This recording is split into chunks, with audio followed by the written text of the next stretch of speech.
Bacteriology ایک بنیادی اور ہمہ جہت سائنسی شعبہ ہے جس نے خرد حیاتی زندگی کی اندرونی ساخت، بیماریوں کے اسباب، انسانی صحت کے مختلف پہلوؤں اور ماحولیاتی توازن کے پوشیدہ اصولوں کو ایک منظم اور قابل فہم انداز میں واضح کیا،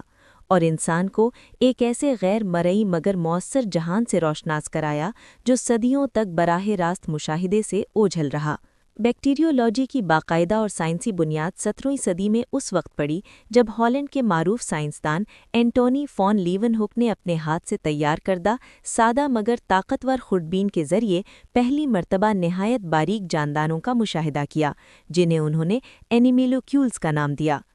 یہی خرد جاندار بعد میں بیکٹیریا کے طور پر جانے گئے۔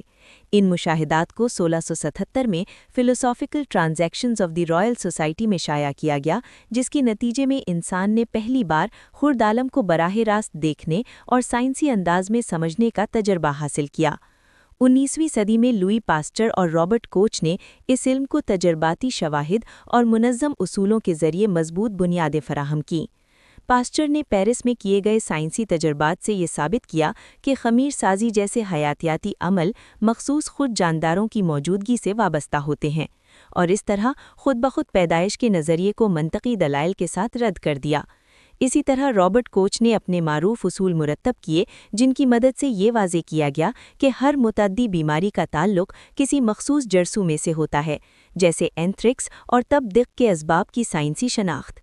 اسی دور میں انسٹیٹیوٹ پاسچر اور کوخ انسٹیٹیوٹ جیسے تحقیقی مراکز قائم ہوئے جنہوں نے بیکٹیریولوجی کو ایک باقاعدہ لیبارٹری سائنس کی حیثیت دی، جہاں آگار پر مبنی کلچر میڈیا، جراثیم کی شناخت کے طریقے اور گرام سٹین جیسی تکنیکیں متعارف ہوئیں جو آج بھی طب خرد حیاتیات میں بنیادی اہمیت رکھتی ہیں۔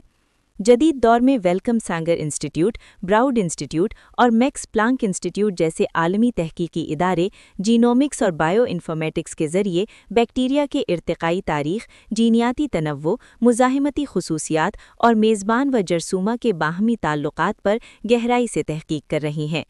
بیکٹیریا بظاہر سادہ دکھائی دیتے ہیں، مگر ان کا خلیہ سالماتی سطح پر نہایت پیچیدہ، متوازن اور منظم ہوتا ہے۔